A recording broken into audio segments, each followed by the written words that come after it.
Olá, queridos e amados irmãos, que a paz e a alegria do Senhor recitado esteja em vossos corações, sejam todos muito bem-vindos. E que bom poder estarmos juntos, reunidos através desse nosso canal do YouTube, para poder nos alimentar da Palavra de Deus.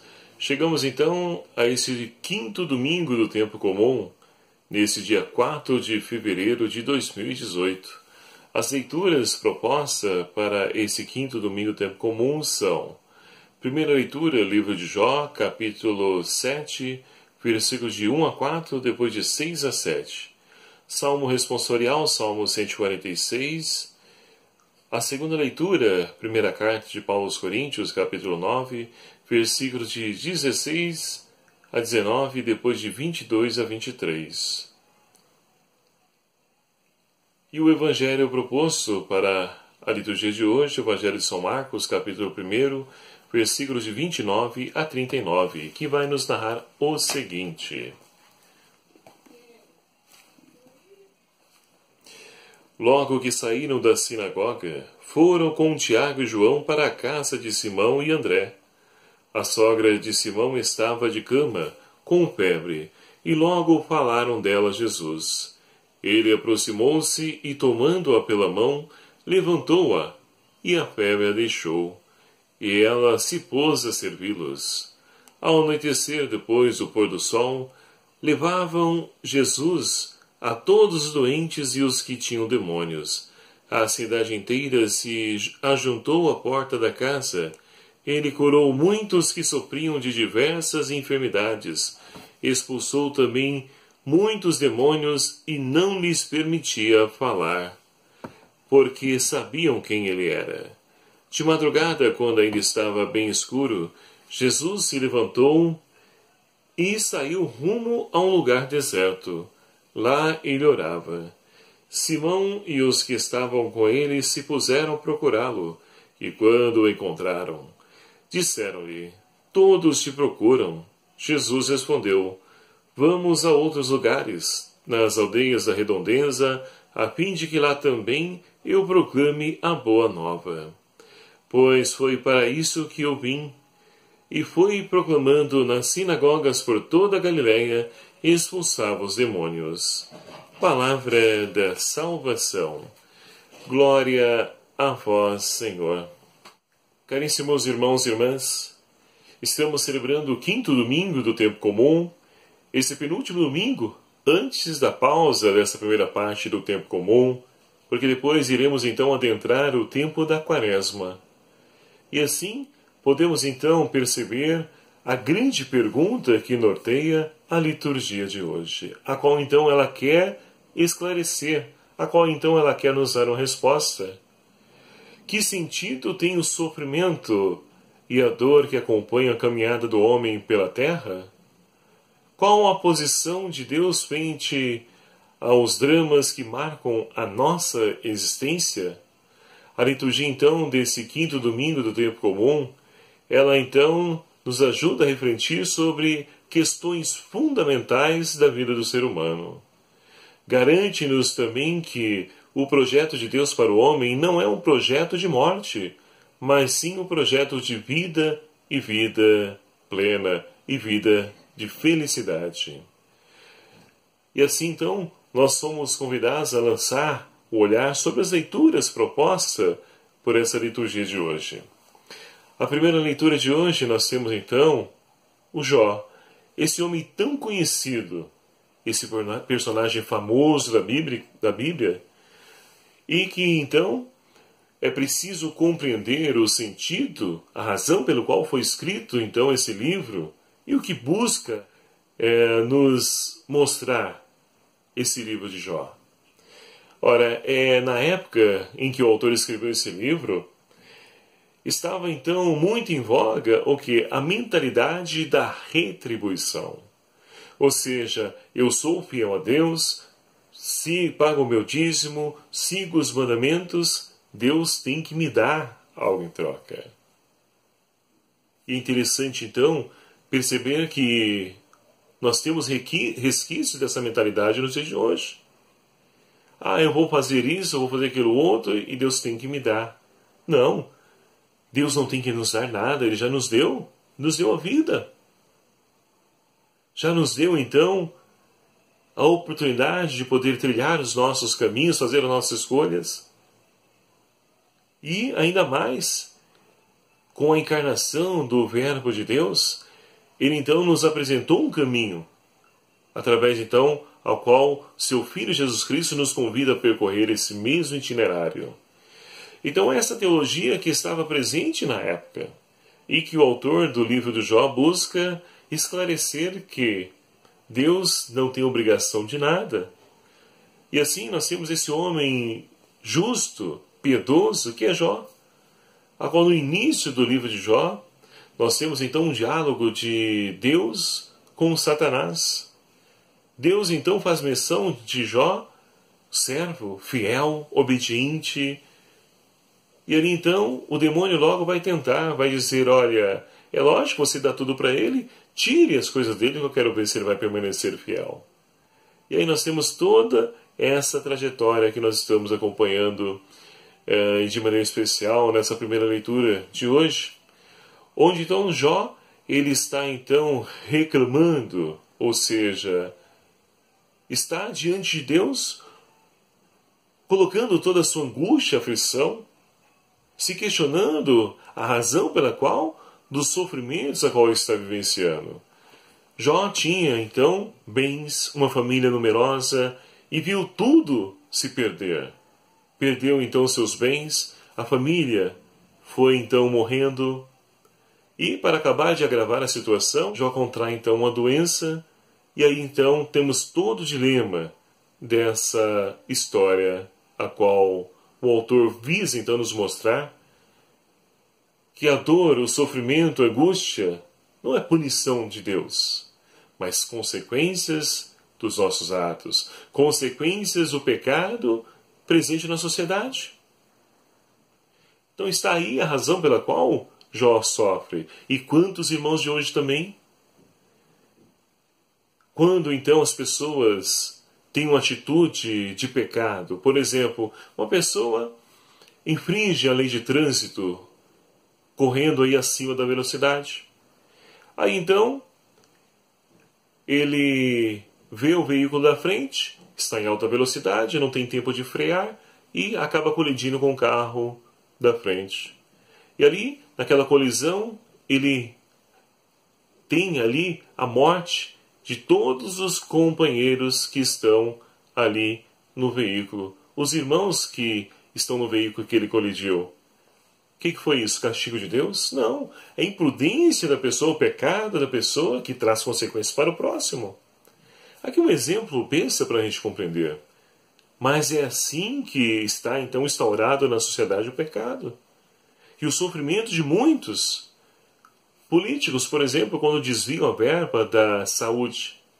E nós então, percorrendo os nossos prontos-socorros por aí, vamos percebendo pessoas aí nos corredores sofrendo porque não tem médico, não tem ali o aparelho necessário para poder então atendê-lo, não tem medicamento.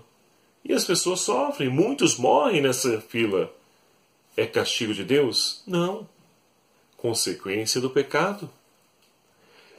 Então nós podemos ver que o autor nos ajuda nessa reflexão, onde Jó, embora todo o sofrimento, sabe que Deus é a sua única esperança.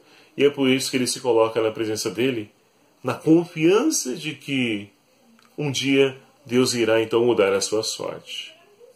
E a nossa vida também deve ser marcada por essa fé incondicional que nos leva a seguir adiante mesmo diante de toda e qualquer adversidade que surja na nossa vida.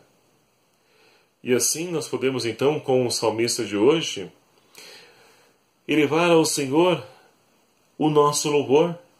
Louvai o Senhor que salva os corações atribulados. É Deus que nos salva, é Deus que nos liberta, é Deus que nos redime. E por falar em libertação, vamos olhar para o Evangelho de hoje, o Evangelho de São Marcos, que nós acabamos de ouvir. Esse trecho tão conhecido nosso. Jesus está então, no início do Evangelho de Marcos, anunciando a boa nova do reino, porque o tempo já chegou. O reino de Deus está no meio de nós. E Jesus, ele então veio inaugurar, porque ele é a presença, ele é o reino de Deus que está no meio de nós. Ele veio nos trazer esse reino. E assim, então, após anunciar lá na sinagoga, Jesus vai para a casa de Pedro e André. E ali se depara com a sogra de Pedro, que está então com febre. E logo os discípulos vão até Jesus e comunicam o fato. Jesus apenas toca a mão, impõe a mão sobre a sogra de Pedro e ela fica curada. E olha a atitude de Jesus diante da sogra de Pedro e olha a atitude da sogra de Pedro diante da libertação operada por Jesus. Jesus, através do toque, vem nos mostrar o reino de Deus. Ele é esse reino que está no meio de nós e que, então, veio realizar maravilhas na vida de todos, a começar pela nossa casa. E assim, então, a sogra de Pedro se levanta e põe-se a servir. É interessante porque esse levantar-se, ele é então do mesmo verbo grego utilizado para a ressurreição em outros textos do Evangelho. Então Jesus ressuscita a sogra de Pedro, que estava acamada, que estava sofrendo, estava paralisada, impedida de poder então caminhar, impedida de poder servir. E o toque de Jesus na vida dela a cura completamente. E ela pode novamente servir. E essa experiência que nós também somos chamados a fazer em nossa vida, deixar que as maravilhas que Deus opera na vida de cada um de nós nos ajude a nos levantar do nosso comodismo, do nosso egoísmo, do nosso individualismo, de tudo que nos paralisa e nos impede de caminhar, que nos impede de servir ao nosso irmão. Estamos vivenciando então o ano do laicato, esse ano em que a igreja nos convida a poder então tomar consciência da importância de cada leigo e leiga na igreja, na sociedade, que tem papel fundamental de transformação, como sal da terra e luz do mundo. Então, meus queridos amados irmãos, é preciso colocar-se a serviço. Experimentando a maravilha do Senhor, somos chamados então a proclamar essa mesma maravilha a tantos irmãos que estão aí seduzidos pelas maravilhas do mundo. E Jesus, então, ele não para. E nós também não podemos parar por nada nessa vida. Nada pode nos impedir de levar a bom termo a missão a qual o Senhor confiou a cada um de nós. E a segunda leitura de hoje, Paulo, então, ele vai nos falar que aquele que serve a Deus, aquilo não é algo como mérito nosso, mas sim a graça de Deus. Paulo vai dizer, anunciar o Evangelho não é para mim um título de glória, mas é uma obrigação que me foi imposta. Olha que forte. Nos foi imposta porque o Senhor nos mandou e nos enviou a anunciar o Evangelho. E Paulo continua dizendo, ai de mim se eu não anunciar o Evangelho. E assim então, ele continua dizendo, se fizesse por uma iniciativa, mas não faço, eu faço porque Deus me chamou. E de fato, lá na estrada de Damasco, onde Paulo teve esse encontro com Cristo ressuscitado, a sua vida mudou, a começar pelo seu nome, que de Saulo passa a ser Saulo, ou melhor dizendo, de Saulo passa a ser Paulo. De Saulo passa a ser Paulo. Então a missão a qual o Senhor confia a Paulo de poder então ser o apóstolo dos gentios, e ele o fizera isso perfeitamente, tanto que é reconhecido como um dos pilares da igreja, pela importância fundamental do seu papel na evangelização. Portanto, queridos amados irmãos, que nós possamos pedir ao Senhor que nos ajude a podermos então reconhecer que a dor, o sofrimento, as situações adversas da vida, não são um castigo de Deus, mas tudo tem um para quê, serve para o nosso crescimento, nossa edificação, e é claro, se assim nós conseguimos enxergar. Agora, se ficarmos murmurando, buscando resposta, culpados para tais atitudes, nós iremos permanecer a mesmice e não iremos então ali absorver tudo aquilo que essa situação está querendo então nos mostrar, nos ensinar. Então é preciso se abrir para que até mesmo no sofrimento nós possamos então transformar aquilo que aparentemente é dor, sofrimento, tribulação, transformar tudo isso em graça na nossa vida. Porque é essa a grande virtude do cristão nos dias de hoje. É poder então transformar aquilo que o mundo despreza em graça. Para que assim a glória de Deus seja manifestada diante dos povos. E é justamente isso que o Evangelho nos aponta. De podermos então experimentar as maravilhas de Deus e nos colocar a servir.